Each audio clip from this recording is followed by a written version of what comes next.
So, Ladies and gentlemen, we have, I just came back from the Global Youth Leadership Summit. It was absolutely a fantastic, amazing, outstanding, incredible week.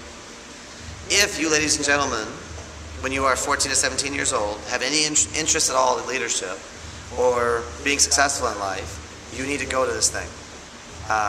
We can talk more about how to make that happen, but you absolutely need to go. Absolutely. I cannot encourage you enough. I cannot reinforce you enough. I cannot kick you in the airbag enough to tell you you've got to be there. It was an amazing experience. It was an amazing week.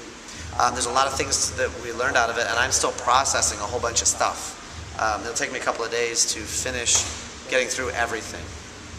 But one of the things I want to share with you today is really kind of important, is there's a concept called unconditional love. Have you, ladies and gentlemen, heard of such a thing? No, sir. What does that mean, unconditional love? Anybody? Yes, ma'am. Love you and accept you for anything that you do. Okay, anybody else? Come on, leaders. Take a shot, take a risk. Unconditional love, what does that mean? Someone loves you no matter what. Someone loves you no matter what.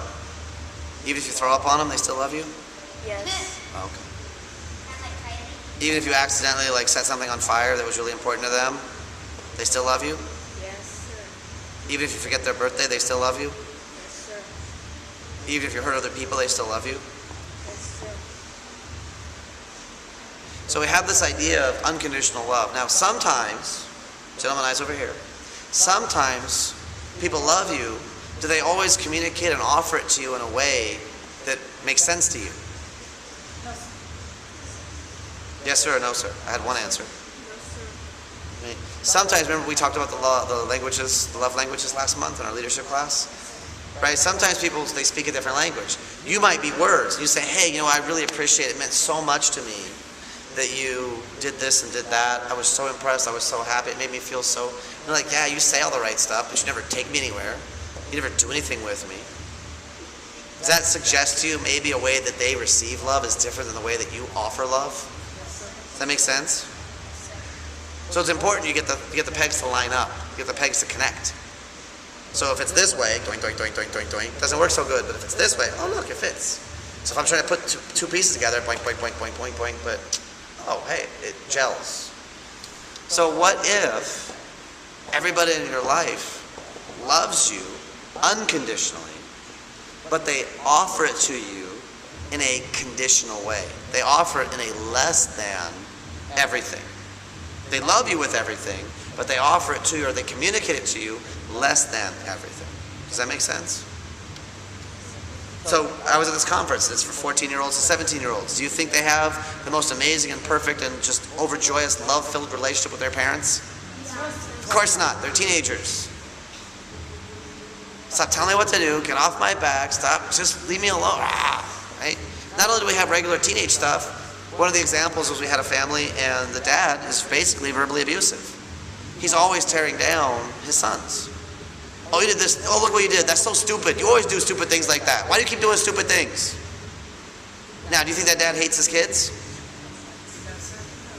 What if they're hearing that? They're 17 years old. They've been hearing that for 17 years. Do you think that they're going to feel a lot of love if that's what they keep hearing all the time? Right? He's using his words of affirmation, but it's not to affirm. Or he's affirming negative stuff. He's affirming that you're stupid and useless. Make sense? But the fact he's bothering to say anything means he doesn't care or he does care. He does care, but how did his father raise him? What if his dad said, you got to be a man, you got to be hard because life is difficult. And if you show weakness, people take advantage of you and they will steal from you and they will rob from you. So I have to raise you to be strong. And so the way that I will raise you to be strong is I will never give you a break. I will never make it easy for you. Make sense? Guess what? A lot of old Kung Fu masters do the same thing. They will never tell a student they're good. They'll only say how bad you are. And the worse that they tell you that you are, the more that they're impressed. But if nobody tells you that stuff, you think you're useless and stupid. When the truth is, wow, I love you so much. I think you're so strong that I know you can handle me talking to you this way. I know that this is going to help you to become stronger. There's a fantastic song. It's called A Boy Named Sue by Johnny Cash. Anybody know the song? No. No, sir. It's a fantastic song. You should go find it. And it comes to, Dad knew he wasn't going to be around to look out for his son, and life is hard, so I got to make you strong. So he named his boy Sue. Because he got insulted, he got laughed at. Everywhere he went, he learned to fight. He learned to be strong. Very, very interesting frame of reference. Very interesting song. So what if that dad absolutely loves and adores his children, but he only knows how to communicate it one way? Now, imagine I have an apple, and I eat the apple. I'm enjoying the apple. And then I ask you, hey, you hungry? You want an apple? And you say, yeah, that'd be really great. Fantastic, here. And I hand you the core. What would you say to me offering you the core of the apple? Yes, sir. No, thank you. Why not? You said you were hungry. Here's an apple. Because I already ate it, but there's still bites left. There's like 4 or 5 bites. Here you go. You can have it. I give it to you. It's okay. I won't finish it. You can have it. Anybody else gonna eat the apple? What's left of it? But I'm offering you what I have. This is all I've got. All I've got is this apple. And yeah, I ate most of it, but this is all I got. And you're hungry. I'm gonna give it to you. I'm willing to take food out of my mouth and give it to you. And you won't accept it? Because of how hungry you were. See, is the idea that I love you, I'm willing to give to you, but I can only give you what I have. Hey, look, I have a cell phone that's broken. You want it? It's the only cell phone I got. Here you go. You can have it. Make sense? Yes, sir. So we can only give what we have. Is that Water bottle. fantastic? That's good. So go ahead and take your shoes off, stick them up on the rack, and then come on down and have a seat for it with us, please. So is the idea we can only give what we have. Maybe it's not what somebody needs or what they appreciate, but sometimes we need to understand they're just giving what they can give us. Does that make sense, ladies and gentlemen? Yes, sir. Does that help make life a little bit easier sometimes when somebody says something to you that you really care about them, and they really care about you, but they say something to you and it doesn't help you feel warm, big, and happy inside? Maybe you can understand they're just in a certain place at this moment, and they're still growing and working too. Does that make sense? So this is the idea about being a leader, about being able to influence. Because we need to understand where is somebody, what are they going through, what are they experiencing, how can we understand and work with them as well. Make sense? So that's just one moment from 5 days of material. So have I whet your appetite just a little bit? You absolutely, categorically, if you are 14 to 17 years old, need to go. Oh wait, but they have coaching positions, adults. If you would like to be around a group of positive adults that are really focused on serving families and children at a very high level, looking to connect and improve their skills, it's also a good place to volunteer.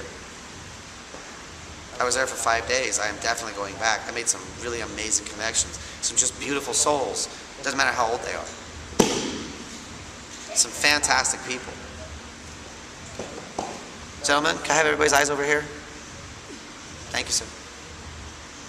What was also interesting to me, and we'll talk about it another time, is talking about pre-frame, talking about how we approach a situation. I already covered a little bit off camera, we'll do it again on camera. But it's really the idea, one of the critiques that I had was noticing how people were phrasing things and approaching things. They were setting themselves up to have challenges. It's one of my specialties. I start to listen to what people say.